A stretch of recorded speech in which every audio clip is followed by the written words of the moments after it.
Hi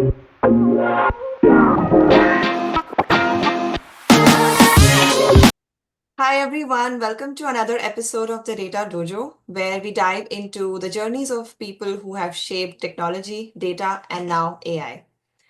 Today, the episode is very special and personal for me. Today, I have the privilege of interviewing someone who has not only been a trailblazer in the tech industry, but also been my guiding light, mentor, biggest inspiration, best friend, everything in between, my mother, Ashwani Nandini. As the global head of delivery assurance at Global Logic, she had led the company with a rare combination of strength, wisdom, and grace. Her career is a testament to what can be achieved with unwavering dedication, vision, and courage, and also how she has been able to successfully balance her family life, personal life, be it her being amazing mother, amazing wife, and so many relationships that she portrays along with being so much more at her organization. She is someone who's taught me the value of resilience, empathy, and the importance of staying true to one's principle.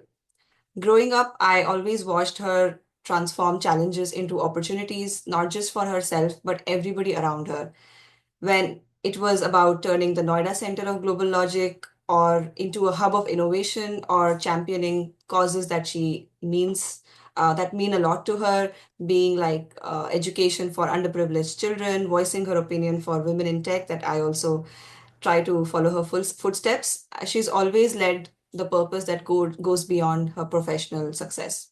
So today we're going to hear from the women who has been this force of nature in the tech world, but more importantly, the women who has shaped my world. So, Mom, it's an honor to have you on the podcast. Welcome.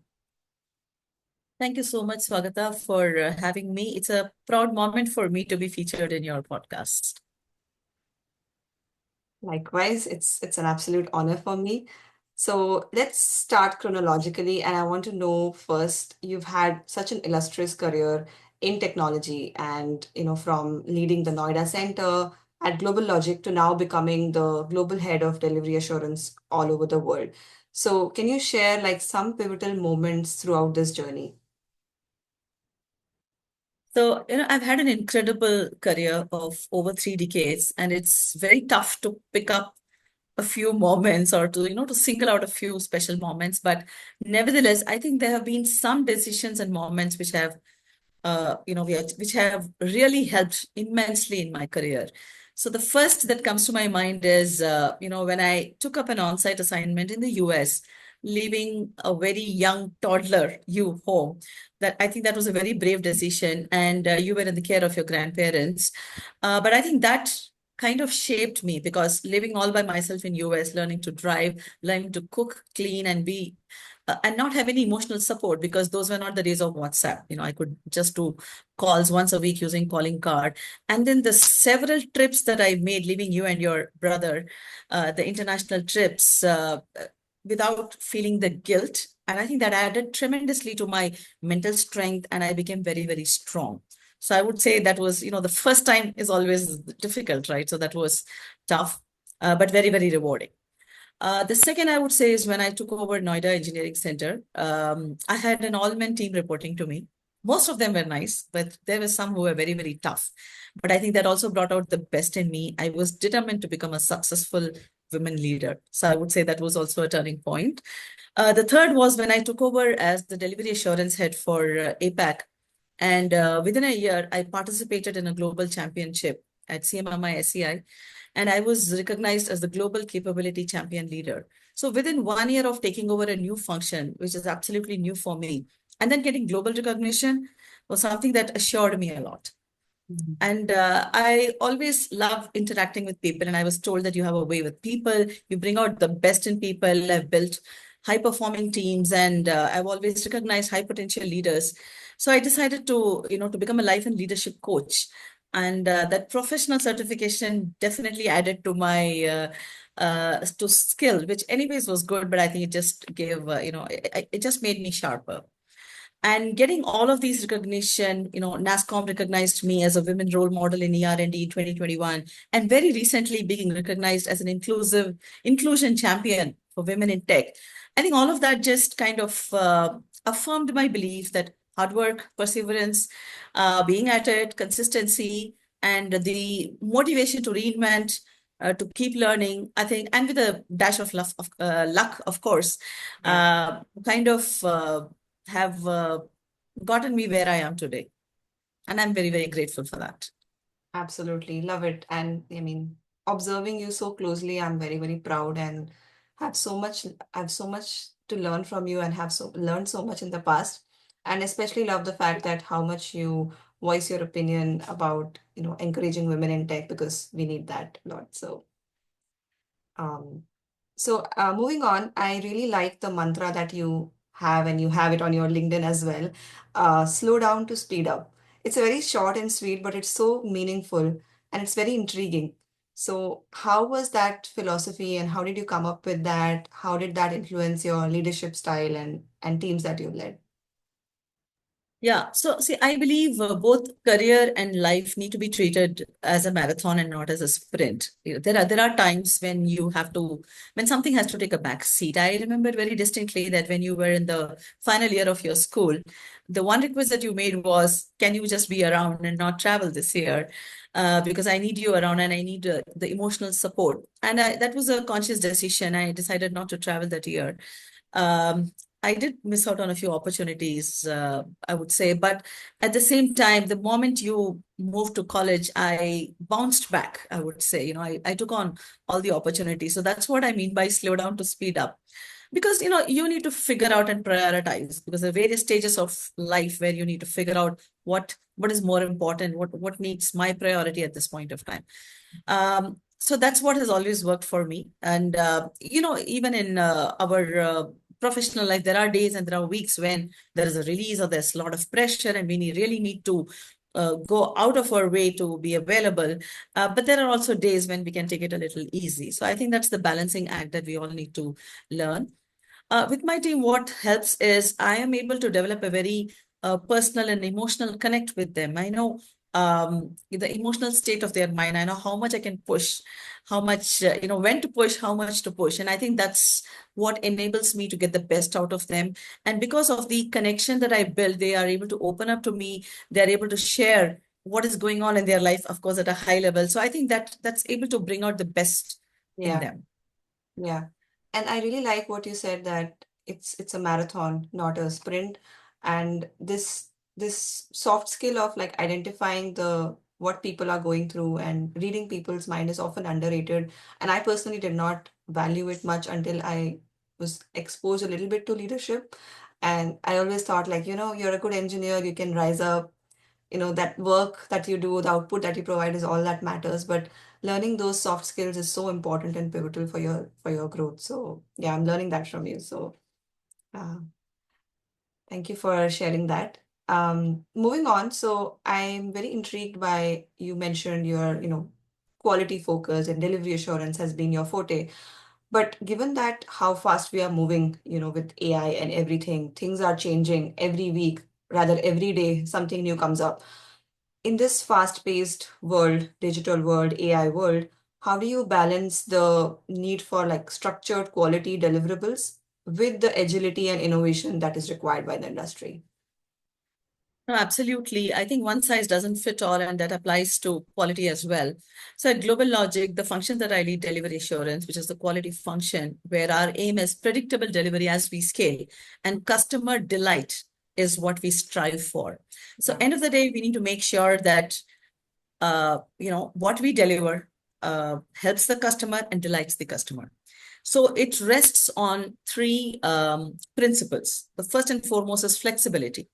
Because we cater to a wide variety of domains and industries, like retail, commerce, consumer, communication, media, entertainment, and also the highly regulated industries like the medtech, automotive, where there is no room for error. So we need to be flexible with respect to the industry domain, with respect to the methodology, waterfall, hybrid, agile, the execution place, fixed price, T&M, risk reward framework, and all of that. So we need to be flexible in figuring out, contextualize what makes sense for that particular instance. So right. that's very, very important. And also, Global Logic is a truly global organization. Most of the times, we have distributed teams across countries. So it's very, very important that we still have a Global Logic way of delivering, which is so that's why institutionalizing how we deliver is also very, very critical.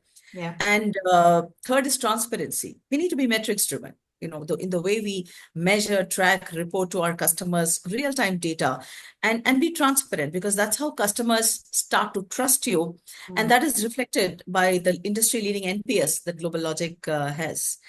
And all of these rests on three pillars: people, process, tools, and technology. People, we are an independent, empowered function, which takes the bottom line responsibility for quality. Mhm. And process, as I mentioned, across execution plays, delivery methodologies, industries, we should be able to cater. Whether it's a digital native, digital transformation, legacy modernization, doesn't matter. We should have our process customized to Mhm. cater to that. Yeah. And lastly, tools and technologies in today's generative AI world, I don't have to, even talk about it because Yeah. as much as possible, try to automate, try to use intelligence, and try to have minimal human interaction. So that's what is working for us. Mm. I love the framework. Maybe we can abbreviate it as FIT. Like you said, flexibility, institutionalization, and Institutionalization and transparency. transparency. And Yeah. it rests on Fit, people. fit Fit. with people, process tools. Fit with Yeah. PPT. Fit with PPT. Love it. Nice. Love it. Very nice. I like how you kind of come up with really amazing frameworks for people to take away. So yeah, I mean, it's like you said, it's like a balance, and every company has their own way of figuring it out. And we have to move very fast with competing with startups and all these AI tools. But at the same time, given the size of the organization, be mindful of agile practices as well if they are following, and also focus on the quality. So you've been moving to the next similar lines. You've been involved in building high performance teams and transforming Global Logic's Noida Center into a major tech hub. What strategies do you believe are essential for creating such sort of an innovation hub, and like what's your motivation and growth plan? See, strategy is something that I believe must evolve. You need to keep revisiting and fine tune on the go. That's very, very critical. When I took over Noida Center way back, Noida Center did not have an identity. So that was the first thing that I worked on. So we started 30 Hacks, which is a 30-hour non-stop hackathon. And since then, we've had several editions. We have collaborated with industries, with NASCOM, we've done customer specific, industry specific, and so on.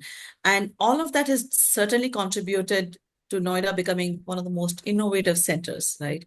And we also started the India Design Center, which helped in design-led engineering. Again, I'm talking like long back, all of these. Yeah. One of the things that I did, which worked very well, is to empower the leaders. I think that helped them take accountability and bottom line responsibility. And most important is walk the talk. I was at the forefront of driving the change, and I think that inspires people. Yeah, yeah, I love it. And I also remember in 2017, I think the whole idea of design thinking or, design-led engineering was very popular and coming up, and seeing you lead that motivated me also to pursue a master's in similar lines. So it's great to see how much innovation is important and how much you were able to drive innovation at Noida Center. Um, Amazing. So, with such a demanding career, how do you, I mean, we talked about it a little bit, but I know that you manage other things in your personal life, like you focus on your fitness, and you also have entertainment that you like, your shows and cricket and everything. How do you integrate all these professional responsibilities with, I mean, amazing effort and class, and how do you balance it with your personal enjoyment or passions like yoga? You have a yoga, you're a coach and leadership coach, cricket and music and whatnot. I think it's a no-brainer that one has to be mentally and physically fit, to excel in life. And I remember, there was a time when, I was in the delivery leadership role. Because, when you're in the delivery leadership role, there's always work-related stress. You have a release, you have a customer escalation, you have a proposal that you have to respond to, you have people challenges and whatnot. So it does take a toll. And although I used to eat right and take care by, going for a walk, it was having an impact on my health. And that's when I took took up yoga. It's been 15 years and there's been no looking back. Yoga is now an intrinsic part of my life. I'm Yeah. also a certified yoga trainer. And I think yoga has helped me to manage stress and it has centered me. And I think if you're an Indian, it's most likely that you're obsessed with cricket and movies, and I'm no different. I'm passionate about watching them, and it was on my bucket list to watch an India-Pakistan match live, and I managed to do that when I traveled to Ahmedabad for the 2023 World Cup match between India and Pakistan. And music is something that I got trained when I was young. I'm a trained singer. So I think I now have to thank my parents for instilling that in me. And the music is a great stress buster. So I think that's how I try to manage all these aspects of my life. Yeah, yeah. I can see that yoga has brought so much calmness and overall mental strength to you. So, yeah, amazing. So, moving to the next part, I mean, you have been a mentor to me in so many aspects, personal, professional, and I know so many, you are a mentor to so many other women, especially women, not just women, but a lot of women. What advice would you like to give to young professionals, especially women in tech who are trying to make their way? um, Anything that they should do to have like a profound impact on their career, something they can start early on so that, they don't realize it late in their lives. I would say dream big. Don't limit yourself because, today we are living in an era which is very, very conducive. The entire ecosystem is so Yeah. supportive. Starting from your family, your parents, your spouse, your extended family, the organization, everything is so conducive and the ecosystem is so supportive. So, you have to cash in on this, right? I mean, if not now, then when? Mhm. And, I would say just aim for the sky and go for the kill. It can't be a better time than now. I agree. Just to add to that, because I try to advocate for this a lot. Because when I was starting my career, I did not see a lot of women in data science or machine learning because it was still a fairly a new career. Now it's not, of course. And a lot of women tend to have like imposter syndrome or like underestimate their, they won't apply for a job unless and until they have 90% matching criteria and requirements, whereas compared to a male counterpart, they will apply. So, instances like that, you definitely want to create an environment for women. So, we build communities. And nowadays, I think it's more of a strength or an asset if you're a woman in tech rather than a disadvantage because there are so many communities. And like you said, so much support from your family and home as well. So, it's never been a better time for women to be in tech than this. Absolutely, absolutely. I wish I was born 30 years later, but no regrets.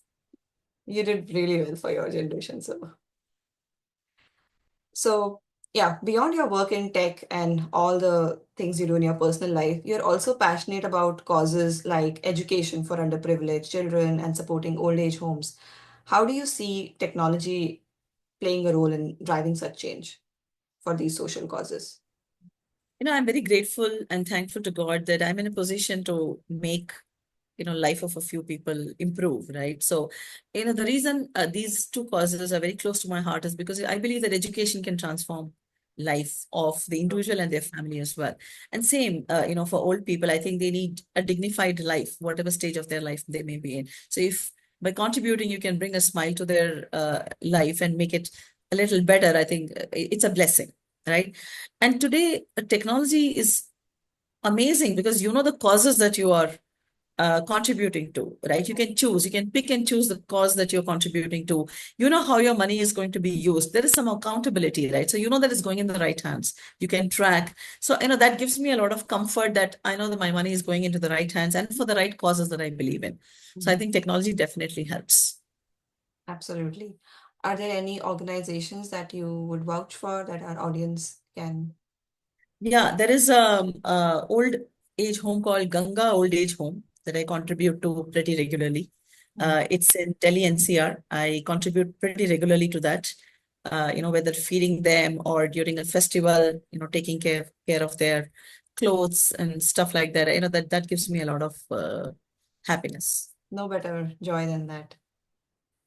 Awesome. Um, okay, that was beautiful. Moving to the next section, is everybody is talking about AI. I literally hear AI 10, not 15, 20, 100 times in a day.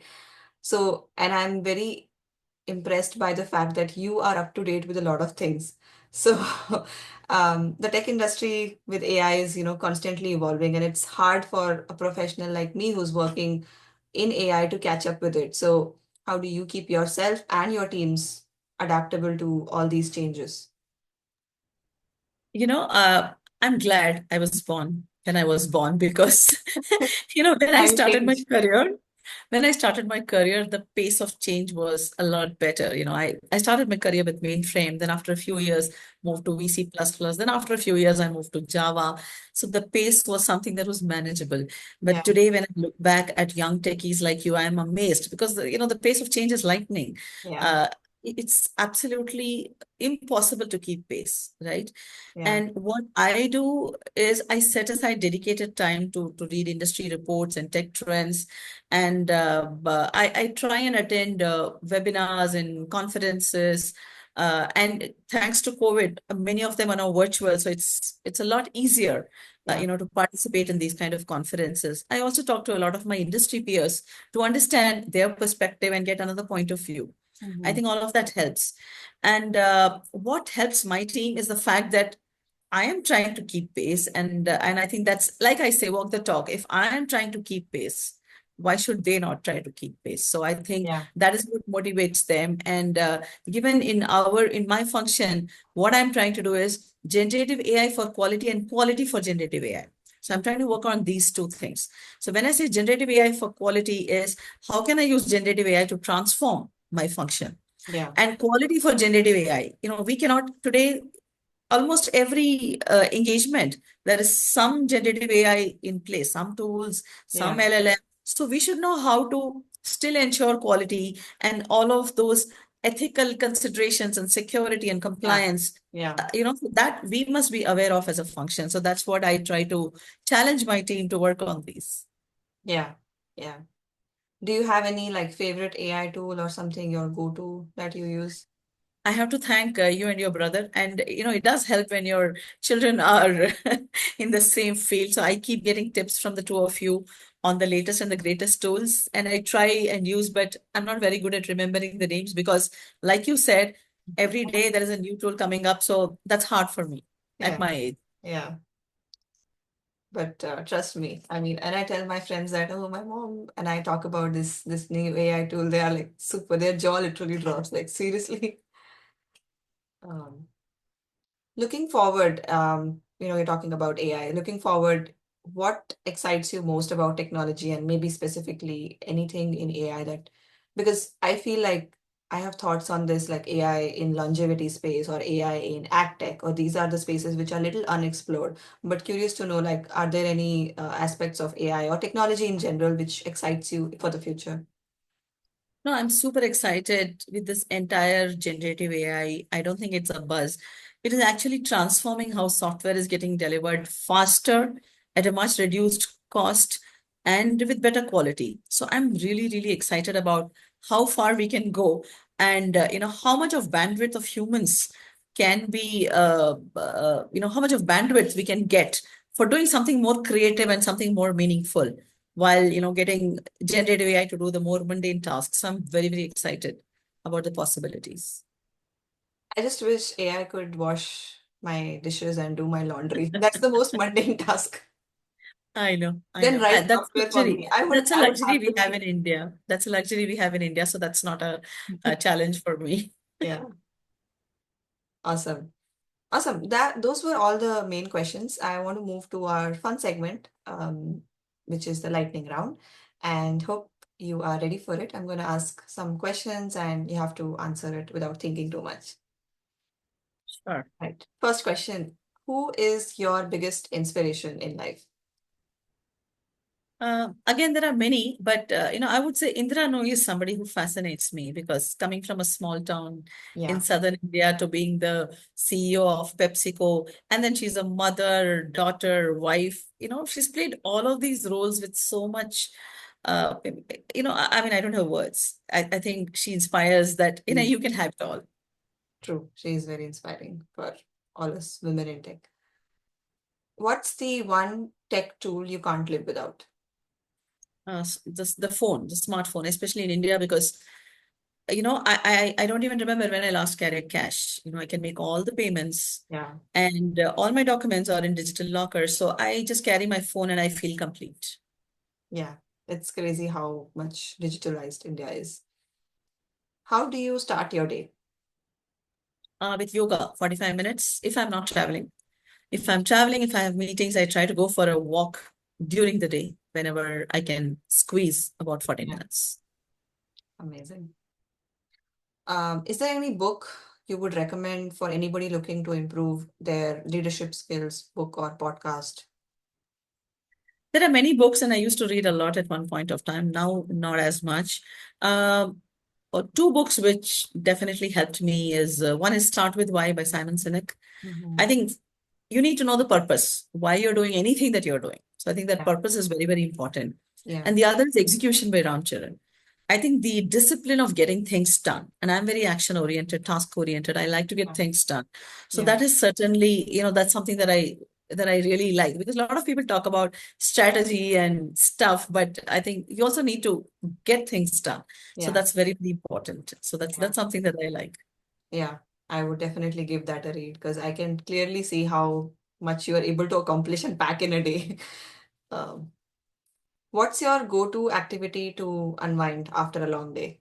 I think I know the answer, but Yeah, I watch Pakistani dramas. I'm a huge fan of Pakistani dramas, and I also like stand-up comedy because I think when I go to bed, I want to go with a very positive frame of mind. So I yeah, like to watch stand-up. nice. What excites you more, a groundbreaking technology or a great human interaction? A great human interaction any day. I think that's the reason, because people say I have a way with people, and that's the reason, being a certified life and leadership coach, interaction always excites me, and I get very charged. It's the only human thing we have left now. What's a life motto that you live by? Live and let live. Don't judge. Don't Yeah. take decisions for others. You can coach, guide, mentor, but let people take their own decisions, even children, Yeah, and so that they know, and they can stand by it. yeah, yeah. I love that you like that. What is the professional achievement you're most proud of? I think I've come a long way. I think head of quality for Global Logic, which has 60 plus engineering centers, and I think across 14 countries. I think I've come a long way, and I'm super proud of that. Yeah, yeah, very proud. If you could work from anywhere in the world, where would it be? It has to be from home, my Bangalore home, because you can peacefully get things done sipping your masala chai. So nothing better than that. Nothing better than that. Agreed. What advice would you give to your younger self if you were just starting out today in the tech industry? I would say be more self-assured, be more confident, don't hold back, don't question yourself, don't doubt your abilities. It's okay. You just go all out. I think I was a little underconfident, maybe doubting myself a bit, but yeah, I think that's the I advice I think would you give were to my younger still self. better than most of peers of your generation, so you did pretty well. Thank you. All right. Those were all the questions I had. Regardless, I mean, I don't need to say, I mean, it was a pleasure talking to you and, having this formal conversation.